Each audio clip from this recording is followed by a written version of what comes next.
Hello students, मैं Mrs Renu बहुरा, associate professor zoology, government MS college Bikaner. मेरी आज की टॉपिक है कोरल रीफ।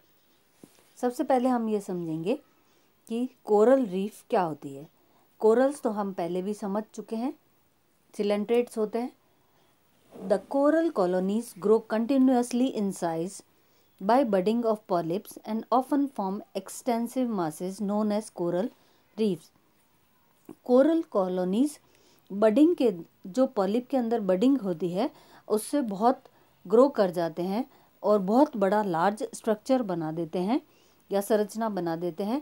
ये संरचना कहलाती है coral reef. Reef is A chain of rocks at or near the surface of water forming a bank, thus reducing the exposed surface of water. Reef क्या है?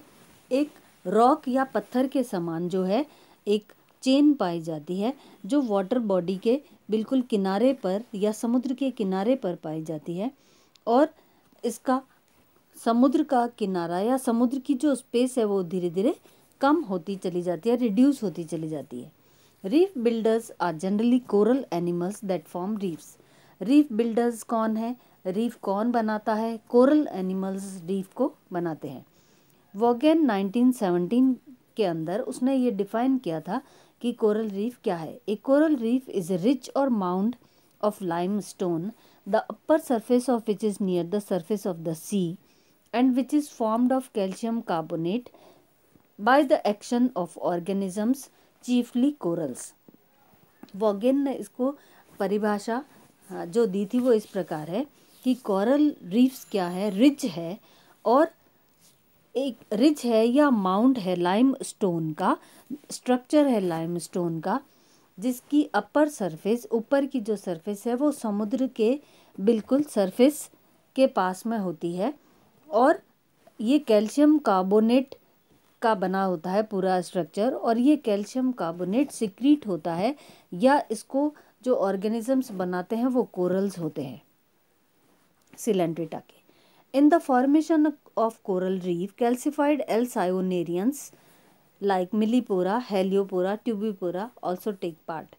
अब कोरल रीफ के formation के अंदर कैल्सिफाइड एल्सायोनेरियंस ऑर्गेनिज्म जो है वो participate करते हैं, जैसे एग्जाम्पल है मिलीपोरा, हेलियोपोरा, ट्यूबिपोरा और बहुत सारे दूसरे प्राणी भी। Coral reef islands are found in Maldive islands of the Indian ocean. Coral reef जो है आइलैंड जनरली वहाँ पर प्रेजेंट होते हैं जहाँ पे आइलैंड है, जैसे मालदीव का आइलैंड है इंडियन ओशन में, वेक आइलैंड है, मार्शल आइलैंड्स है, फिजी आइलैंड्स है पैसिफिक ओशन के, ग्रेट बैरियर रीफ है ऑस्ट्रेलिया का, और बहोइमा आइलैंड है जो इसके अंदर इंक्लूड किए जाते हैं। अब इस डायग्राम से पता लग रहा है कि आइलैंड है, उसके पास में समुद्र है, और समुद्र का जो किनारा है वहाँ पर ये कोरल रीफ प्रेजेंट होते हैं। अब है प्रकार कोरल रीफ के। कोरल रीफ 3 प्रकार के होते हैं: फ्रिंजिंग रीफ्स, बैरियर रीफ और एटॉल्स। फ्रिंजिंग रीफ पहले करेंगे। It is a rich of coral formed up from the sea bottom. ये सी बॉटम से बनते हैं और रिच होते हैं corals. They occur very near to the shore. समुद्र के बिल्कुल किनारे के पास में होते हैं, और 1/4 माइल से लेकर के जो है एरिया होता है जहाँ पर ये प्रेजेंट होते हैं, और चैनल्स और पूल्स के बिल्कुल पास में होते हैं। Due to the rupture in the reefs, channels and pools are inhabited by different types of coloured animals. जब रीफ के अंदर जो ब्रेकेज हो जाती है या थोड़ा बहुत डैमेज हो जाता है तो ये पूल्स और चैनल्स, कलर्ड एनिमल्स उसके अंदर रहने लग जाते हैं, और दूसरे कोरल्स भी रहने लग जाते हैं। these are also found in mud, dead corals and other mass of rocky fragments. ये मड में भी, मिट्टी में भी पाए जाते हैं, डेड कोरल्स में भी मिलते हैं, और रॉकी फ्रेगमेंट्स में भी पाए जाते हैं। अब इसके डायग्राम से पता लग रहा है कि समुद्र है, इधर लैंड है, और समुद्र के बिल्कुल किनारे पर एक रीफ पाई जाती है, बिल्कुल पतली सी और उसी को जो है फ्रिंजिंग रीफ कहते हैं। नेक्स्ट है barrier reef. It is just like fringing reef but the main difference is that in this reef wide channel is present. उसके अंदर तो क्या था, बहुत पतली सी जो है समुद्र के किनारे पर लेयर पाई जाती थी और उसको फ्रिंजिंग रीफ कहते हैं। इसके अंदर क्या है, थोड़ा ही डिफरेंस है कि जो रीफ जो होती है वो चौड़ी होती है, बहुत चौड़ी होती है। The main difference is that in this reef wide channel is present, बहुत चौड़ा चैनल पाया जाता है। इन विच लार्ज शिप कैन सेल, और उसके अंदर से जो है शिप गुजर सकता है, इतना चौड़ा होता है reef. The example of this type of reef is the barrier reef of Australia. इसका सबसे बड़ा एग्जाम्पल है ऑस्ट्रेलिया का barrier reef. It is the largest barrier reef and is 1350 miles in length. ये सबसे बड़ा बैरियर रीफ है और ये इसकी साइज़ है, करीब लंबाई है 1350 माइल्स, और and it is away from the shore of Australia about 25 to 90 miles. और ये ऑस्ट्रेलिया से ऑस्ट्रेलिया के आइलैंड, क्योंकि ये आइलैंड है और मैंने कहा है कि आइलैंड के जो है पास में ही ये जनरली पाई जाती है, तो ऑस्ट्रेलिया से 25 से 90 माइल्स की दूरी पर ये प्रेजेंट होता है। The channel is the reef is about 10 to 25 fathoms deep. जो चैनल रीफ का होता है वो 10 से 25 फैदम्स जो है उसकी गहराई होती है। Sometimes a barrier reef surrounds an island. कई बार क्या होता है, ये बैरियर रीफ जो है वो पूरे आइलैंड को सराउंड कर लेता है। Captain cook sailed in the coral reef of Australia. Coral reef जो ऑस्ट्रेलिया का है उसके अंदर कैप्टन कुक नामक था साइंटिस्ट, जिसने शिप के अंदर ट्रैवल किया था और 600 माइल्स ट्रैवल करने के बाद में उसकी शिप डिस्ट्रॉय हो गई थी। अब इस डायग्राम से आपको क्लियर है कि ज़मीन है उसके पास में ही, क्योंकि आइलैंड के पास में ही होता है, तो समुद्र सी की जो बॉडी है उसके बीच में देखिए आप एक बहुत बड़ा चैनल बन गया है, उसको बोलते हैं बैरियर रीफ। नेक्स्ट है एटॉल। तीसरा प्रकार है atoll. It is A coral island and consist of A belt of coral reef.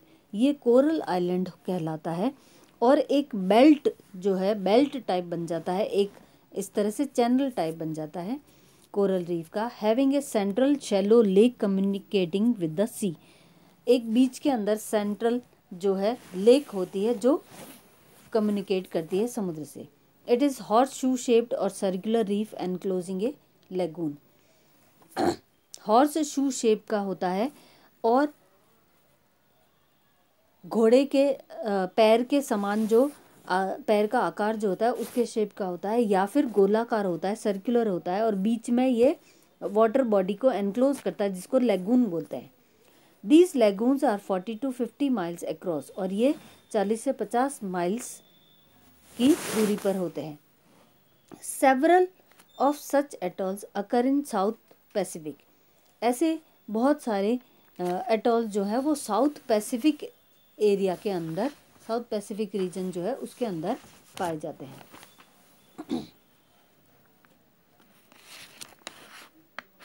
इसका एग्जाम्पल देखिए, the atoll of Bikini is very famous. जो बिकिने का एटॉल है वो बहुत फेमस है। Which has a land of 287 square miles and a shallow lake of 280 square miles. इसके अंदर एक लैंड होती है 287 स्क्वायर माइल की और एक शैलो लेक होती है बीच में 280 स्क्वायर माइल की। Another atoll which is very famous due to its prominence in world war second. जो दूसरा फेमस एटॉल है वो है वर्ल्ड वॉर सेकेंड के अंदर बहुत फेमस था, जिसका नाम है एटॉल ऑफ टरावा। तो ये तो है इसके प्रकार। अब डायग्राम से आपको समझ में आ रहा है एटॉल जो हॉर्स शू शेप का देखिए, या फिर सर्कुलर होगा, बीच में लेग्यून पाया जाएगा और दोनों तरफ जो है 3 तरफ पैचेस होंगे कोरल रीफ के, और पास में है समुद्र, इसलिए इसको एटॉल बोलते हैं। अब है growth of the coral. to form reefs. The rate of coral growth is of importance and is variable. Rate जो है कोरल की, वो ग्रोथ की, कोरल ग्रोथ की जो रेट है वो बहुत इम्पॉर्टेंट है और उसमें वैरायटी पाई जाती है. Slow growing massive types grow 5 millimetre per year. जो बहुत धीरे ग्रो करते हैं कोरल्स और मासिव स्ट्रक्चर बनाते हैं धीरे धीरे, उनकी ग्रोथ इतनी होती है कि 5 मिलीमीटर एक साल में ग्रो करते हैं. And fast growing from 10 to 20 centimetre per year. और जो फास्ट ग्रोइंग होते हैं वो 10 से लेकर के 20 सेंटीमीटर एक साल के अंदर बनाते हैं coral reef. Vaughan estimated that a reef of 50 millimeter deep is formed in 1000 to 7600 years. Vaughan ने एस्टिमेट करके बताया कि जो रीफ है वो यदि 50 मिलीमीटर 50 मिलीमीटर डीप है तो उसको बनाने के लिए 1000 से लेकर के 7600 साल लगते हैं. The age of present reefs are 10,000. जितने भी रीफ्स प्रेजेंट है उनकी अभी जो एज है, मतलब इतने सालों पहले बने थे, 10,000 से लेकर के 30,000 ईयर्स है. अब है next reef formation. Several theories are put about the problems of reef formation. बहुत सारी थ्योरीज जो है सामने आई है रीफ के फॉर्मेशन को लेकर के. Corals which are reef builders do not grow below 150 feet at the outside, and it is also known that corals in past ages are also belonging to seashore. Coral जो reef builders हैं वो 150 feet से जो है कम grow नहीं करते हैं, 150 feet से ज़्यादा ही ग्रो करते हैं. और ऐसे कोरल्स जो है पास्ट एज में देखें तो ये हमेशा सी शोर या समुद्र के किनारे पर ही पाए जाते हैं और यहाँ पर ही कोरल रीफ्स जो है ग्रो करते हैं. लेकिन वर्टिकल ग्रोथ कोरल रीफ की कैसे होती है उसको लेकर के बहुत सारी थ्योरीज है. जैसे फॉर एग्जांपल पहली थ्योरी है डार्विन डामा सब्सिडेंस थ्योरी, दूसरी है सैम्पर म्यूरे सॉल्यूशन थ्योरी, तीसरी है सबमर्ज्ड बैंक थ्योरी और चौथी है डेली ग्लेशियल कंट्रोल थ्योरी. अब देखिए इसके अंदर submerged bank theory and Daly glacial control theory are widely favoured by zoologist about reef formation. ये दो थ्योरी है सबमर्ज्ड बैंक थ्योरी और डेली ग्लेशियल कंट्रोल थ्योरी जो जूलॉजिस्ट रीफ फॉर्मेशन के लिए सबसे ज़्यादा फेवर करते हैं. Darwin's theory of subsidence has also gained much support. Darwin की जो थ्योरी है रीफ फॉर्मेशन के लिए उसको भी सपोर्ट करते हैं साइंटिस्ट.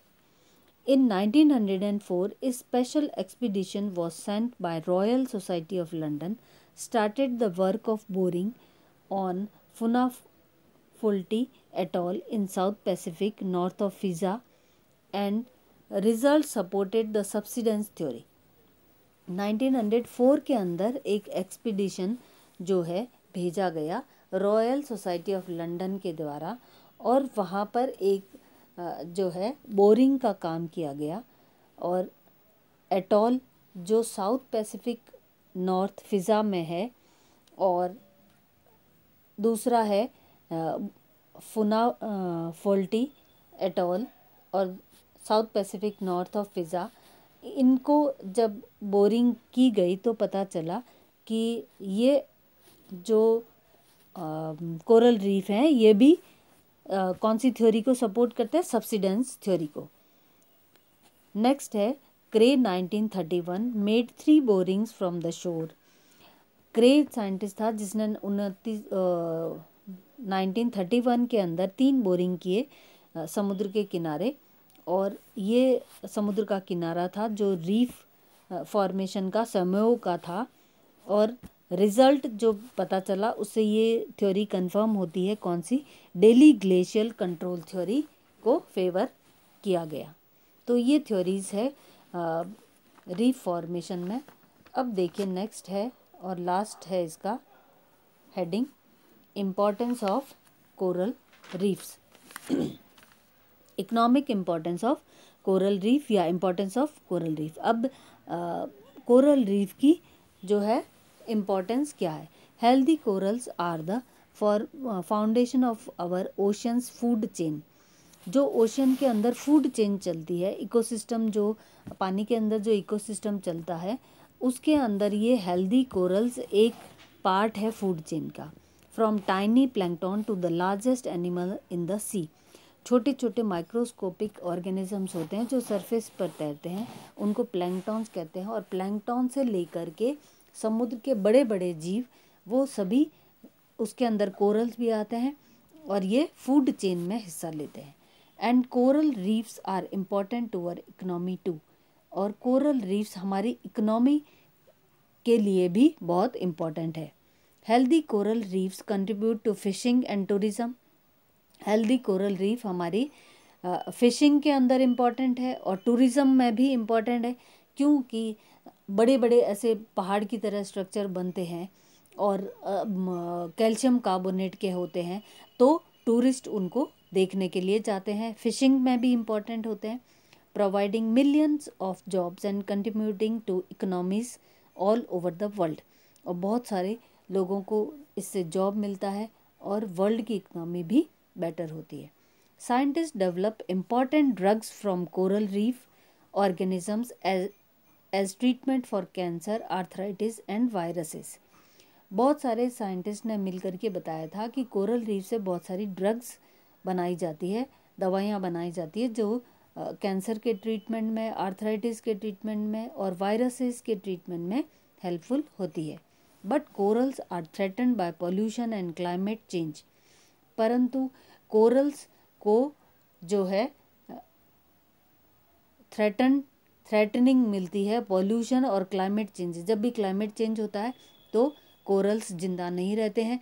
पॉल्यूशन से भी, यदि पानी में बहुत पॉल्यूशन है तो भी कोरल्स जो है जिंदा नहीं रहते हैं। So we must protect our coral reef. इसलिए क्या है, पानी पॉल्यूटेड नहीं होना चाहिए, क्लाइमेट का बहुत ज़्यादा चेंज नहीं होना चाहिए, तभी ये कोरल जो है कोरल जिंदा रहते हैं, कोरल रीफ बनाते हैं।